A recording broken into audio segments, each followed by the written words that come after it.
She snapped her fingers at me. Not once, twice. Like I was some servant, standing around, waiting for orders. Then she pointed at the champagne spilled across the marble floor and said, "Hey, Maid, clean that up before someone slips." And for a second, nobody said anything. Not one person. Not the couples holding crystal glasses near the piano.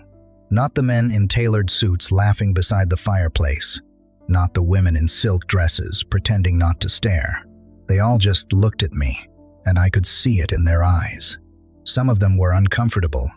Some were curious.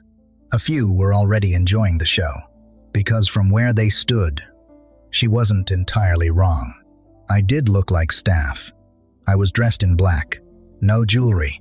No designer heels. No glamorous makeup. My hair was pulled back into a low knot. And I'd spent the last hour helping move centerpieces, checking seating cards, and making sure the kitchen was timing the courses correctly. So yes, to anyone walking into that room, I probably looked exactly like the kind of woman who made rich people's evenings run smoothly without ever being noticed. But what that woman didn't know, what she couldn't possibly imagine, standing there with her champagne glass dangling between manicured fingers, was that this wasn't just some fancy party. It was my party. Every candle flickering across those tables, I chose it. Every guest in that room, I approved the list. Every bottle of champagne, I paid for it. And the very venue she was so eager to impress people in, I owned that too. Still, I didn't correct her. Not right away. Because there's something I've learned about entitled people. If you interrupt them too early, they retreat behind fake smiles and polite excuses. But if you stay quiet, if you let them believe they're safe, they'll show you exactly who they are. And she did. Oh, she really did. But before I tell you what happened next, you need to understand why I was standing there in the first place, dressed like the help at my own event, letting a stranger humiliate herself in front of half the city. Because none of this happened by accident. My name is Elena Reyes, and I have spent most of my life being underestimated. Not because I was weak, not because I lacked ambition, and definitely not because I didn't know how to command a room, but because I learned early that the loudest person in the room is almost never the most powerful one. I grew up in a house where appearances mattered more than truth, where people smiled in public and judged in private, where the women were taught to be graceful, but never intimidating, polished, but never powerful, visible, but only in ways that made other people comfortable. I hated that. So I built a life where nobody got to define me before I opened my mouth. And ironically, that meant most people still tried, especially people like her. People who measured human value by clothes, titles, accent. And whether your hand was holding a champagne flute or a serving tray, the event that night was supposed to mark the beginning of the biggest chapter of my career. A private unveiling for a new luxury hospitality project I'd been building for nearly 2 years. Not just another hotel, not just another pretty property for wealthy guests to brag about online. This one was personal. It was the first project that was entirely mine, from vision to execution. No partners controlling the design. No family money pulling strings. No older men in boardrooms smiling at me like I was lucky to be included. I had financed it, negotiated it, fought for it, and built it from the ground up, which was exactly why I wanted this night to be perfect. Not flashy, not chaotic. Perfect. The guest list was intentional. A few investors, a few media people, some local business figures, a couple of friends, and a handful of socialites who, whether I liked it or not, influenced the kind of buzz money couldn't buy. I'd planned every detail for weeks, but I also had a habit that drove my event team crazy. I never liked arriving at my own functions like some princess making a grand entrance. I preferred to come early, watch things quietly, notice what needed fixing before anyone else did, see how staff were treated when no important person was around. It told me more than any polished speech ever could. So that evening, instead of upstairs getting my makeup touched up and stepping into the deep emerald gown waiting in the suite. I stayed downstairs, in black slacks, soft black blouse, comfortable shoes, helping, blending in, listening. The event manager, Marcus, had argued with me twice already. Elena, at some point, you actually need to disappear and become the host. I laughed and told him I had time. He muttered something about me being impossible and walked off to deal with floral placement. And that should have been my signal, because every time Marcus says I have time, something goes wrong. At around 7:30, guests began arriving. The first wave was easy. Polite smiles, air kiss, measured compliments about the venue, the soft hum of money, recognizing money. I stayed mostly out of the way, adjusting things, speaking quietly with staff, checking the timing for the opening speech. And then she arrived, late enough to be noticed, loud enough to be remembered. She entered the room like she expected the music to change for her. Tall blonde hair styled into expensive waves, a white fitted dress that was just this side of inappropriate for someone else's formal event, diamond earrings that looked chosen more for visibility than elegance, a perfume so strong I caught it from across the foyer before I ever heard her voice. And then came the voice, bright, sharp, polished, the kind of voice that always sounds like it's halfway between a compliment and an insult. She was laughing before she even fully stepped inside. One hand curled around the arm of the man she came with. Daniel, of course. Daniel Hargrove was one of the investors invited that evening. Old money, polished manners, decent instincts, and one fatal weakness: he collected beautiful disasters. Women who were charming for exactly 15 minutes and exhausting for the next 5 years. The moment I saw her on his arm, I knew she was one of those. I just didn't know yet that before the night was over, she'd make herself unforgettable. I was near the bar station, speaking with one of the servers about timing for the next tray pass, when I felt someone stop beside me. Not approach. Stop, as if my presence had inconvenienced her. I turned, and there she was, up close. She was even more put together than she looked from across the room. Not elegant, not warm, not magnetic, just aggressively expensive. Her gaze flicked over me once, head to toe, quick, clinical, dismissive. Then she held out an empty glass without greeting me. Champagne, she said. No. Hello. No, please. Not even a smile. Just one word. I looked at the server beside me, who immediately seemed unsure whether to intervene. I spared him the discomfort, took a fresh glass from the tray, and handed it to her myself. She accepted it without thanks, took one sip, then frowned. This isn't cold enough. I knew for a fact it was chilled to exact serving temperature, but I said nothing. She looked past me, scanning the room as though I had already ceased to exist. Get me another one, she said, and make sure it's actually cold this time. Then she walked away, just like that. No second thought, no hesitation. She had placed me in a category, and once people like her do that, they rarely look again. I watched her go and felt a familiar sensation settle in my chest. Not anger, recognition, because I knew her type. The kind of woman who believed that kindness was optional when speaking to people she considered beneath her. The kind who could charm a millionaire and humiliate a server in the same breath. The kind who thought being admired was the same thing as having character. Marcus appeared beside me a few seconds later. You know her, no? I said, still watching her move through the room like she belonged to it. Should I? He followed my gaze and grimaced. Daniel's guest. That explains the confidence. Marcus gave me a look. Do you want me to keep an eye on her? I almost said yes. I probably should have. But then I saw the way she reached for a canapé from a passing tray without even glancing at the server holding it. The way she laughed too loudly at something Daniel said while scanning the room to make sure others were noticing. the way she adjusted herself in every reflective surface, like she believed the evening was happening for her benefit. And I made a different decision. "No," I said quietly. Marcus studied me. "Elena," I smiled. "Let's see who she is first." That was my mistake. Or maybe it was hers. Because less than 10 minutes later, she found me again. And this time, she wasn't asking for champagne. She was giving orders. The thing about rooms like that is that they're never just about celebration. They're about hierarchy.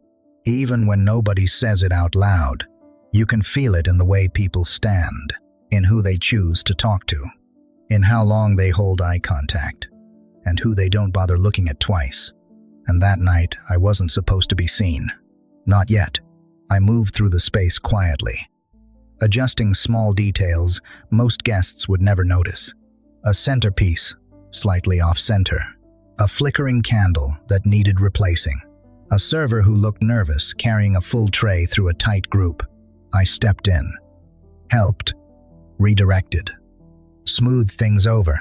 Invisible work, the kind that keeps everything looking effortless, exactly the way I wanted it. From across the room, I could hear Vanessa's laughter again. Sharp, polished, just a little too loud. The kind of laugh that wasn't really about humor, but about being heard. She had already positioned herself near the center of the room, close enough to the investors to matter. But not so close that it looked like she was trying. Strategic. I'll give her that. She knew how to place herself. She just didn't know how to be herself. I was near one of the cocktail tables when I felt that same presence again. That slight pause beside me. That expectation. I turned slowly, and there she was. Again. This time, she didn't even pretend to hesitate. "You," she said, pointing slightly, not quite rude enough to cause a scene, but definitely not polite. I waited. She glanced at my hands, then at the table beside me. This is messy. It wasn't. A couple of empty glasses, a napkin folded to the side. Nothing unusual, but she wrinkled her nose like it offended her personally. "Clear it. No, please. No acknowledgement. Just command." I picked up the glasses, slowly, deliberately.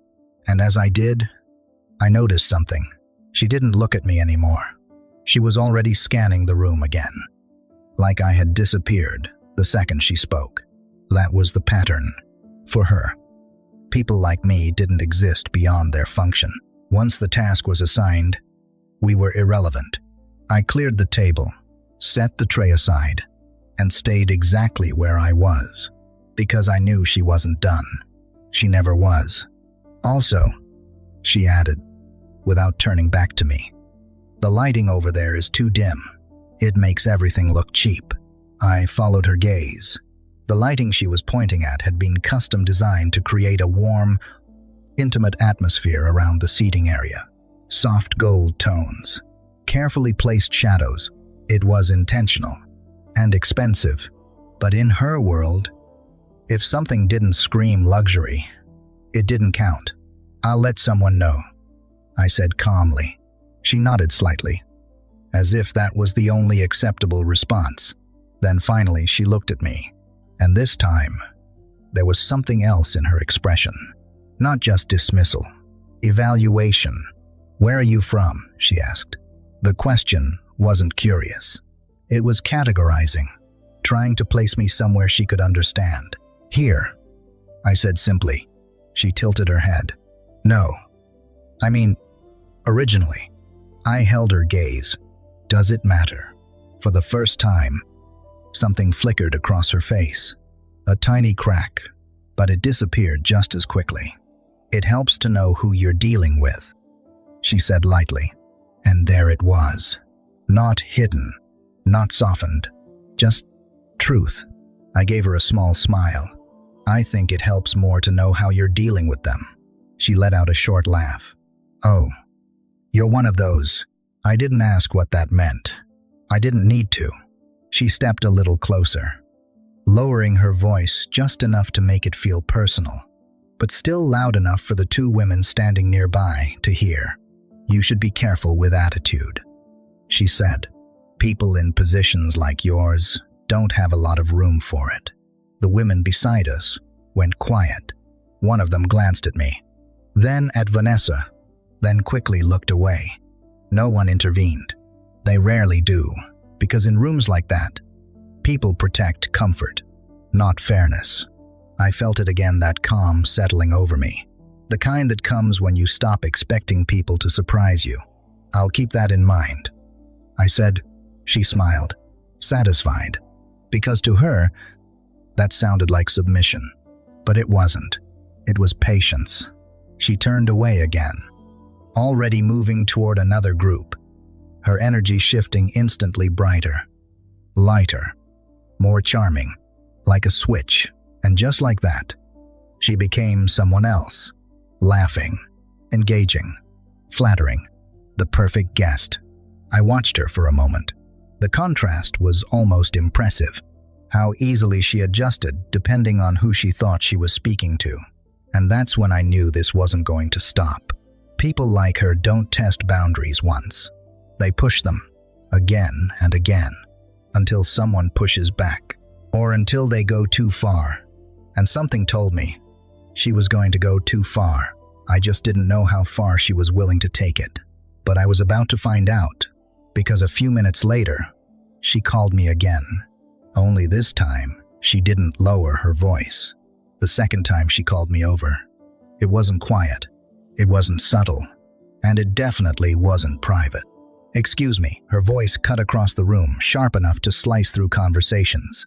A few heads turned immediately, then more, and just like that, attention shifted toward me. I was standing near the bar again, speaking softly with one of the servers about timing for the next round of drinks. I didn't move right away, not because I didn't hear her, but because I knew exactly what she was doing. This wasn't about service anymore. This was about performance. "Hello," she said louder, with a small laugh, like she was amused by her own patience. "I'm talking to you." Now the room was watching, not everyone, but enough. I turned, slowly, and walked toward her. She was standing in a small circle of guests, 3 women, 2 men, all dressed like they belonged exactly where they were. And now, so did she, because she had created a stage, and I had just stepped onto it. "There you are," she said, smiling, but not at me. At them. I was starting to think I'd have to find someone competent. A few of the guests shifted awkwardly. One of the men cleared his throat, but no one stopped her. No one ever does. At first, "What can I help you with?" I asked calmly. She lifted her glass slightly, inspecting it like it had personally disappointed her. "This," she said, "is empty." I glanced at it. It had maybe 2 sips left. "I can bring you a fresh one," I said. She tilted her head. "No," she said slowly, like she was explaining something to a child. You should have noticed it was low before I had to say anything. There it was. Not just entitlement, expectation, the kind that assumes other people exist to anticipate your needs before you even express them. "I'll keep a closer eye next time," I replied. Behind her, one of the women gave me a quick, sympathetic glance, but she said nothing. Vanessa smiled again, wider this time, because in her mind, she was winning. "And water," she added, sparkling, not still. "I don't know why that's so hard to get right tonight." "It's not," I said evenly. "I'll bring it right away." I turned, but her voice stopped me again. "And make sure it's cold this time." A pause.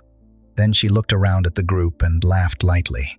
I mean, honestly, if I wanted to serve myself, I would have stayed home. A couple of people chuckled, not because it was funny, but because it was easier than not laughing. And that's how it works. Discomfort gets disguised as politeness. Silence becomes agreement. And behavior like hers gets rewarded. I walked back toward the bar, not rushed, not flustered, just steady. The server beside me leaned closer. "Are you okay?" he whispered. I nodded. Yeah, but he didn't look convinced. Neither did Marcus. I could feel his eyes on me from across the room again. Watching. Waiting. Probably wondering why I hadn't shut this down already. But I had my reasons. And Vanessa was about to give me even more. When I returned with her drink, she didn't take it immediately. She kept talking, finishing whatever story she was telling the group, making them wait, making me wait. Then, without breaking eye contact with one of the men beside her, she reached back blindly, expecting the glass to be there. I placed it gently into her hand. She took a sip, paused, then made a face. Again, "This is better," she said. Not to me. To them, like I wasn't standing right there. Then finally, she glanced at me. "You can go." Not thank you. Not even acknowledgement. Just dismissal.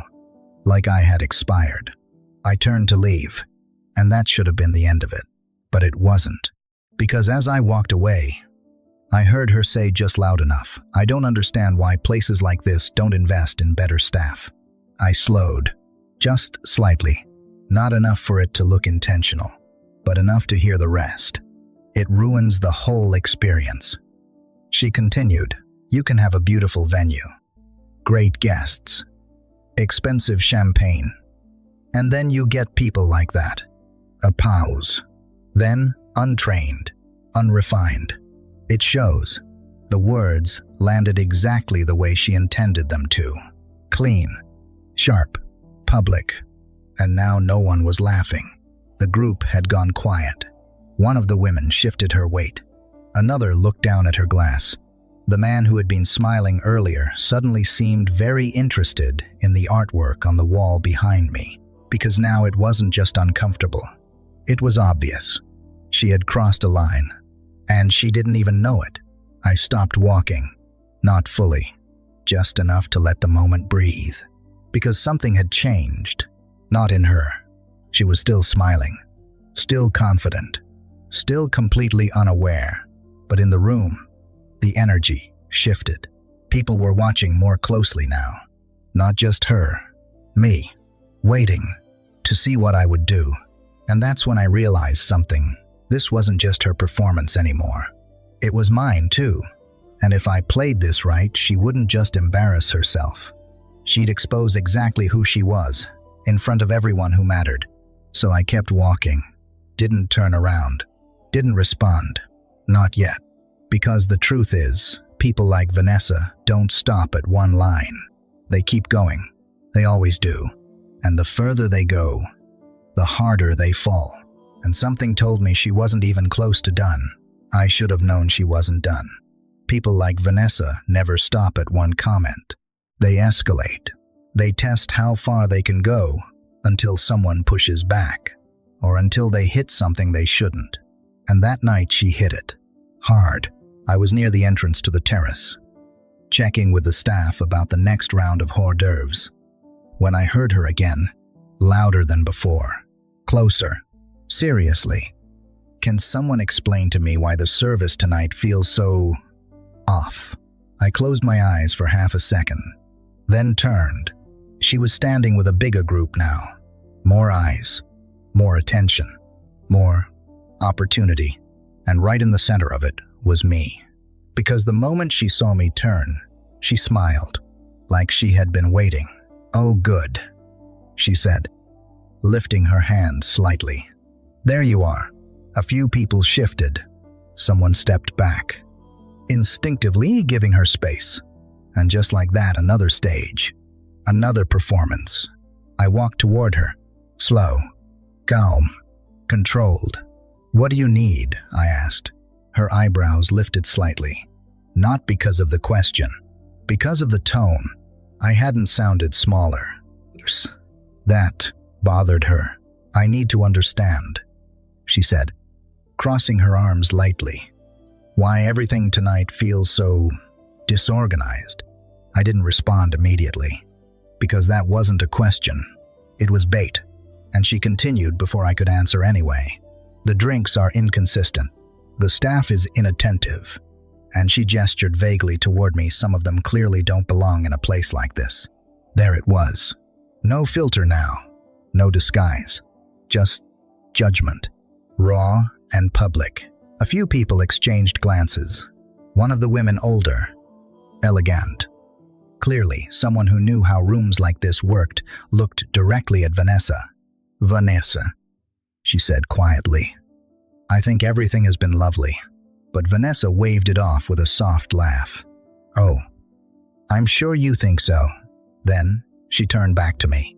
And this time she didn't even pretend to be polite. Let me give you some advice, she said. The room went still. If you're going to work in places like this, she leaned slightly closer. You need to learn how to carry yourself better. I held her gaze, didn't blink, didn't react, and that seemed to irritate her even more. Posture, she continued, gesturing toward me. Presentation, awareness. It's not just about carrying trays. You know, a small pause. Then you represent the place. And then came the line, the one she shouldn't have said. Right now, she added lightly, tilting her head. You're making it look cheap. The word hung in the air. Heavy, ugly, deliberate. This time, no one laughed. No polite chuckles. No awkward smiles. Just silence. Real silence. The kind that doesn't protect anyone. The kind that waits. One of the men shifted uncomfortably. Another cleared his throat. The older woman from before looked away slowly. Deliberately, like she didn't want to be associated with what was happening. Because now this wasn't just entitlement. It was cruelty. And everyone could see it. Lần này không ai cười. Không còn tiếng cười xã giao. Không còn nụ cười gượng. Chỉ có I am lặng. Sự I am lặng thật sự. Loài I am lặng không bảo vệ ai cả. Loài I am lặng đang chờ đợi. Một người đàn ông dịch chuyển khó chịu. Người khác khẽ ho. Người phụ nữ lớn tuổi lúc nãy quay mặt đi chậm rãi. Có chủ đích như không muốn bị liên quan. Bởi vì lúc này đây không còn là kiêu ngạo, mà là tàn nhẫn. Và ai cũng thấy điều đó. I felt it then. That line, the one between patience and response. Because what she said wasn't just about me. It was about how she saw people, what she believed they were worth. And for a brief moment, a very brief moment, I considered ending it right there. Just one sentence. Just one truth. And it would all collapse. But then I looked at her. Really looked. At the confidence. The certainty. The complete absence of doubt. And I realized something. If I stopped her now, she'd walk away thinking she had just made a mistake. But if I let her go further, she'd reveal something much bigger. Something no apology could fix. So I didn't interrupt. I didn't correct her. I didn't defend myself. I simply said, I understand. And that was exactly what she wanted to hear. She smiled, relieved, validated. Because in her mind, she had just put me in my place. That's good, she said, because not everyone gets the chance to be in rooms like this. She glanced around, making sure people were listening. Some people spend their whole lives trying to get in. Then she looked back at me. And some people, a slight pause, should remember they're only here to serve. That was it. That was the moment. Not because of how loud it was, but because of how clear it was. No mask, no performance, just belief. And this time the room didn't just feel uncomfortable. It felt divided. Because now everyone knew this wasn't going away quietly. Something was about to happen. They just didn't know what. Across the room, I saw Marcus again. And this time, he wasn't waiting. He was moving. Fast. Concern written all over his face. Because from his perspective, this had gone too far. And he was right. It had, but not in the way he thought. I gave him a look. Subtle, quick, but clear. Not yet. His steps slowed. Confusion, hesitation, but he stopped. Because he trusted me, even now, especially now. I turned back to Vanessa. Still calm, still steady, still exactly where she thought I belonged. And for the first time that night, I decided something: not to react, not to defend, but to finish this on my terms, because she had just crossed the line that separates arrogance from consequence. And what she didn't realize was that she had done it in the worst possible place, in a room full of people who were about to find out exactly who I was. There's a moment in situations like that where everything slows down, not around you, but inside you. The noise fades, the room blurs, and all that's left is a decision: react or wait. Vanessa was still standing in front of me, confident, certain, completely unaware of what she had just done. To her, this was normal. This was how she moved through the world. And for a split second, I let myself feel it. Not her words, not the insult, but the familiarity of it. Because this wasn't new to me, not even close. People assume that once you become successful, you stop being underestimated. You don't. You just learn to recognize it faster. I've had investors look past me and ask if my boss was coming.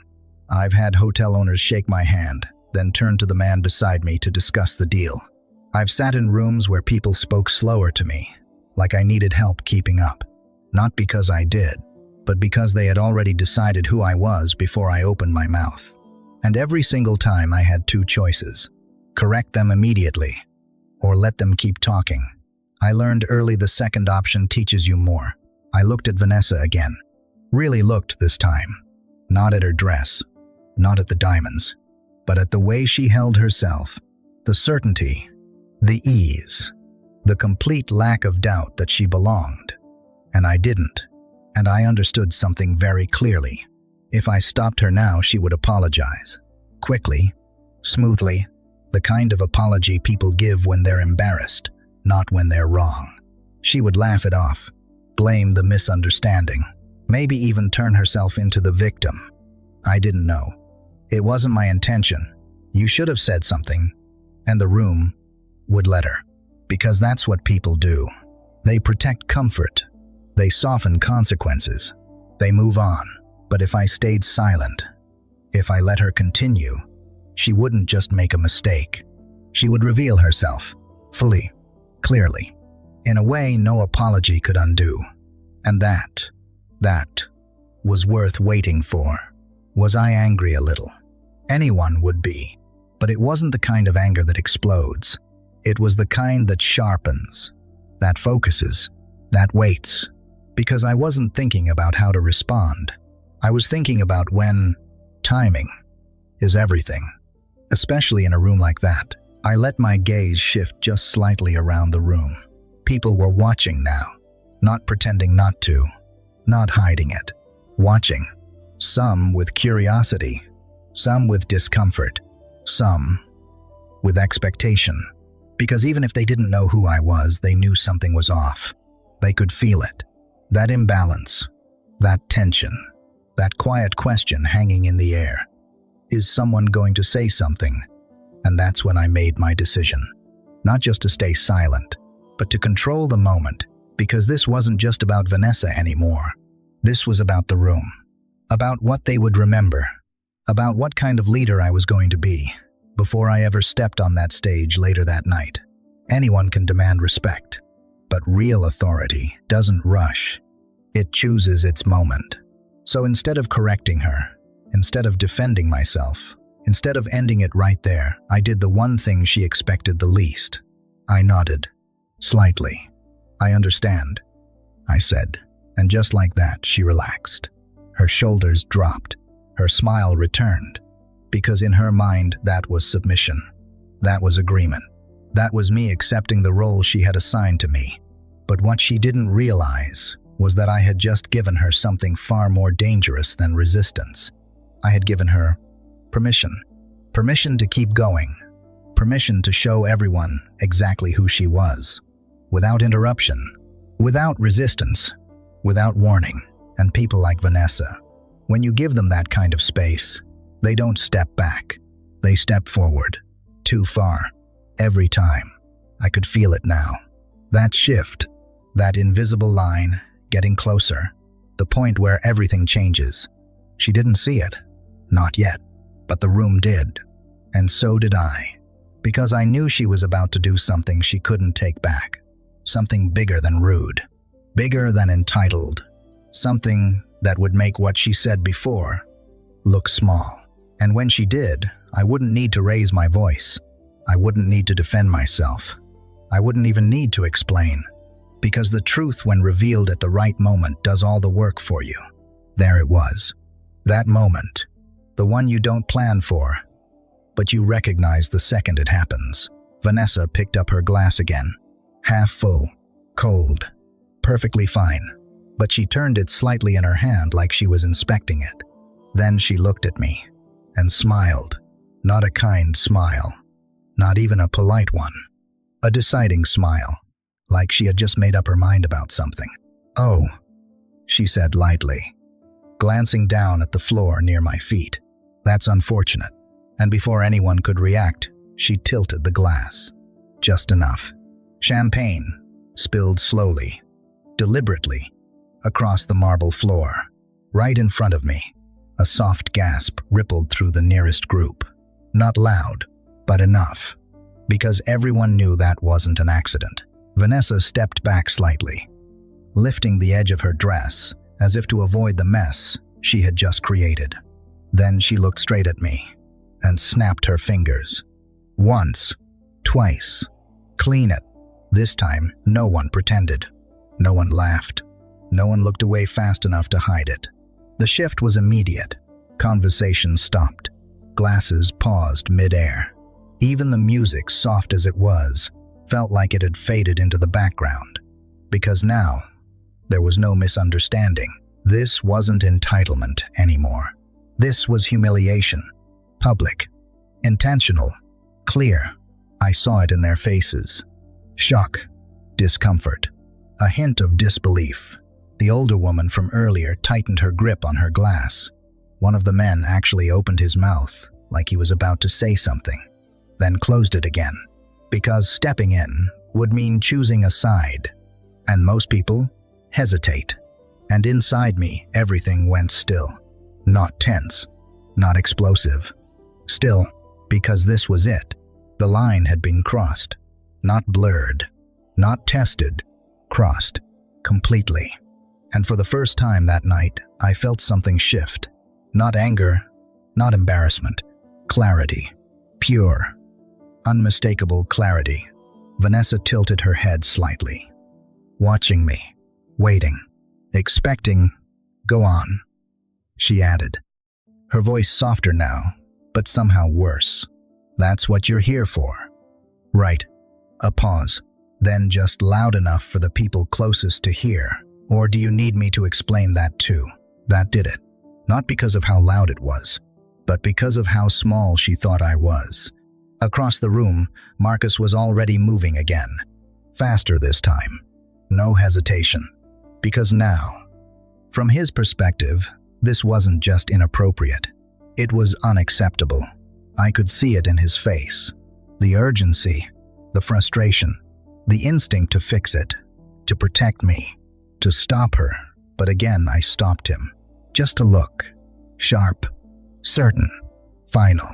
Not yet. He froze, confused, but he listened. Because even now, he trusted that I had a reason. I looked down at the champagne on the floor. Golden. Spreading slowly across polished marble, then back up at her. Still waiting. Still confident.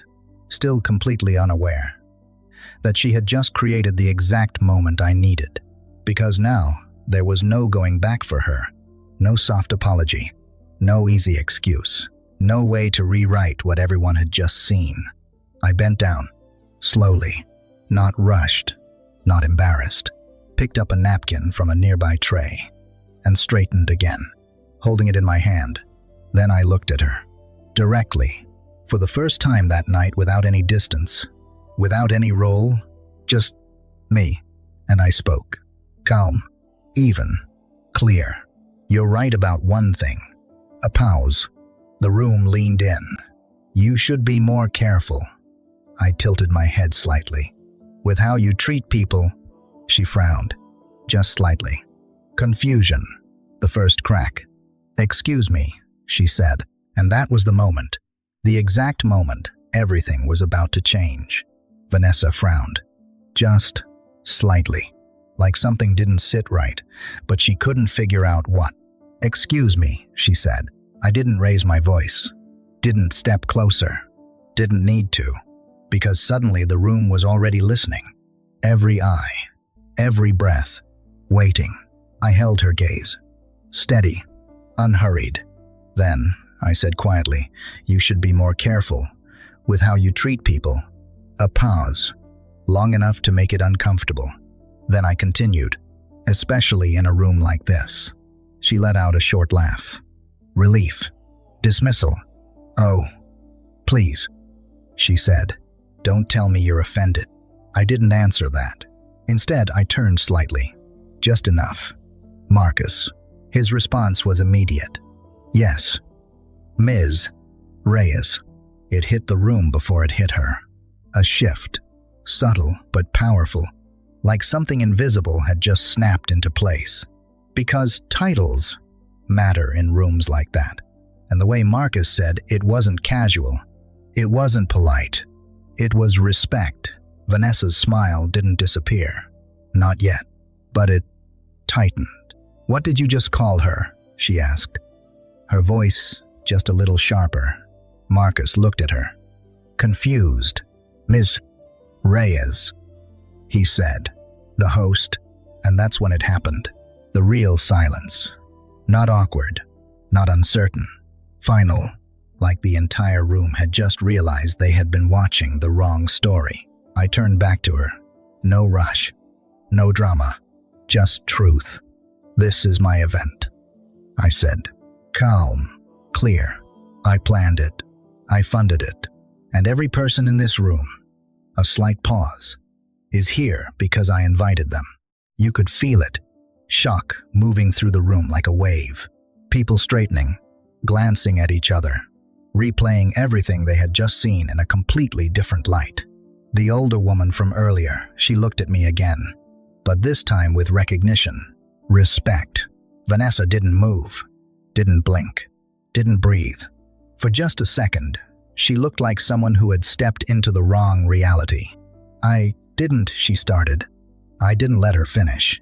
Not harshly, not aggressively, just decisively. "I know," I said, and somehow that was worse. Because it wasn't anger. It wasn't accusation. It was understanding. "You didn't know." I continued, "And you didn't ask." A beat. "You assumed." Her face changed, color draining, confidence slipping. "I'm so sorry," she said quickly. I didn't realize. I tilted my head slightly. Soft. Controlled. "No," I said. "You didn't."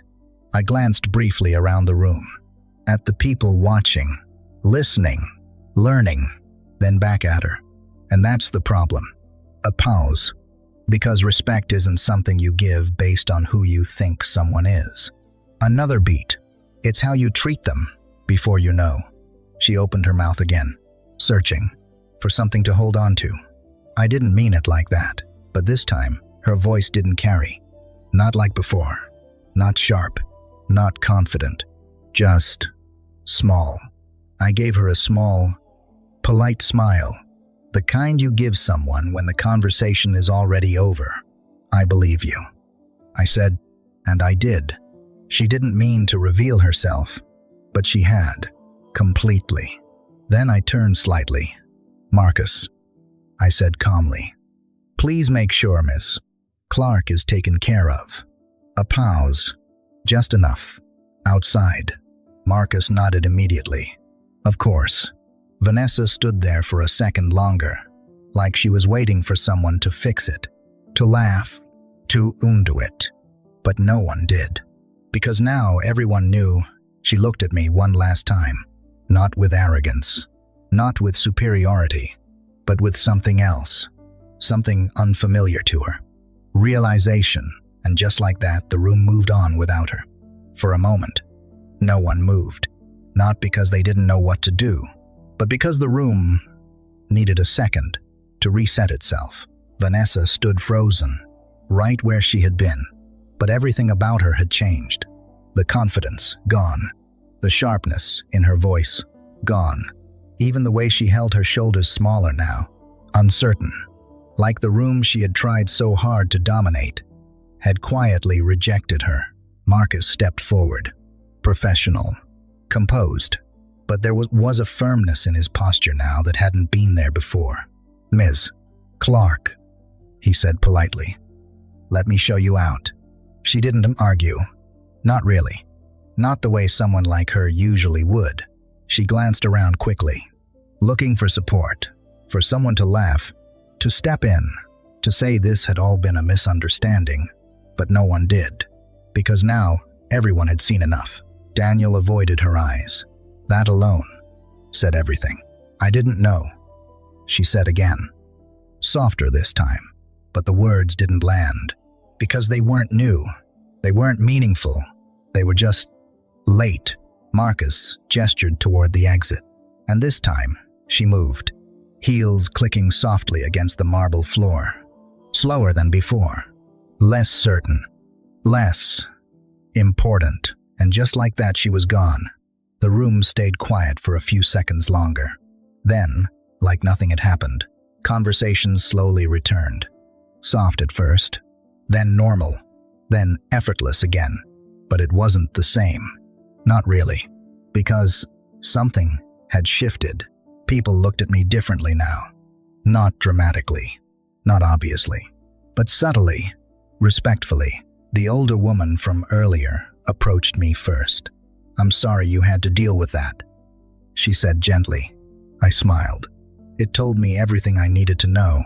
She nodded, like she understood exactly what I meant. Another guest followed. Then another. Small conversations.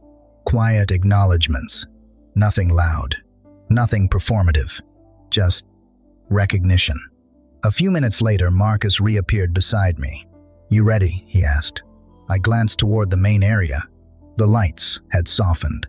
The guests had settled. The stage was waiting. Now it was time. I went upstairs. Changed. The black outfit disappeared. In its place, the emerald dress. Clean lines. Understated. Unmistakably intentional. When I stepped back into the room, everything aligned. Not because I looked different, but because now they knew. I stood at the front, looked out at the room, at the same people who, not long ago, had watched me be dismissed, ignored, reduced, and I smiled. "Good evening," I said. "My name is Elena Reyes." A pause. "You've already met me." A few quiet smiles. A shift in energy. Connection. "I just want to thank all of you for being here tonight." I continued. "This project has been a long time coming." I spoke about the vision, the work, the future, everything I had built, everything I believed in. But near the end, I paused, just for a moment. "Before we continue," I said, "I want to share something small." The room stilled again, not tense, just attentive. Tonight reminded me of something important. A beat. That respect, real respect, I let the words settle. Isn't something you give once you know who someone is. Another pause. It's something you show before you do. Silence. Then soft nods. Understanding. I didn't say her name. I didn't need to.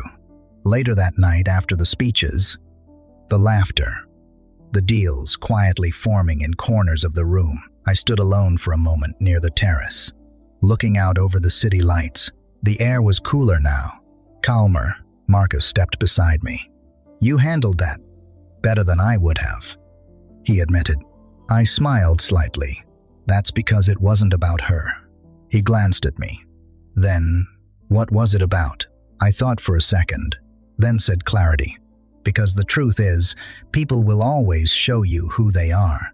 Not when they're trying to impress you, not when they know they're being judged, but when they think you don't matter." And that night she saw me, finally. But by then, it was too late.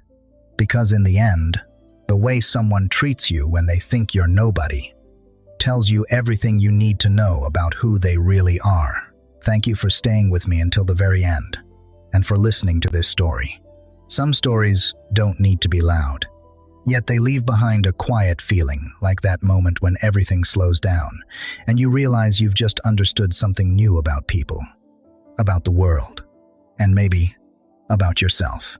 Sometimes, life doesn't require dramatic reactions to prove who we are. It only asks for patience, for calm, and for the clarity to not let ourselves be defined by how others see us.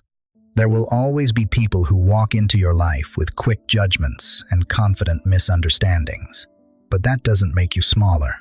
If anything, it simply reveals the distance between who they are and who you are, because a person's true value is not shown in how they are treated once everything is known.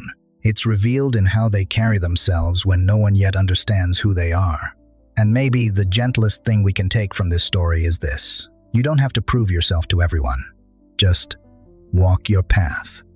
Hold on to your kindness when you can, and stay grounded enough to not lose yourself in moments when others fail to see your worth. Because in the end, the truth always finds its way to the surface. It just never rushes.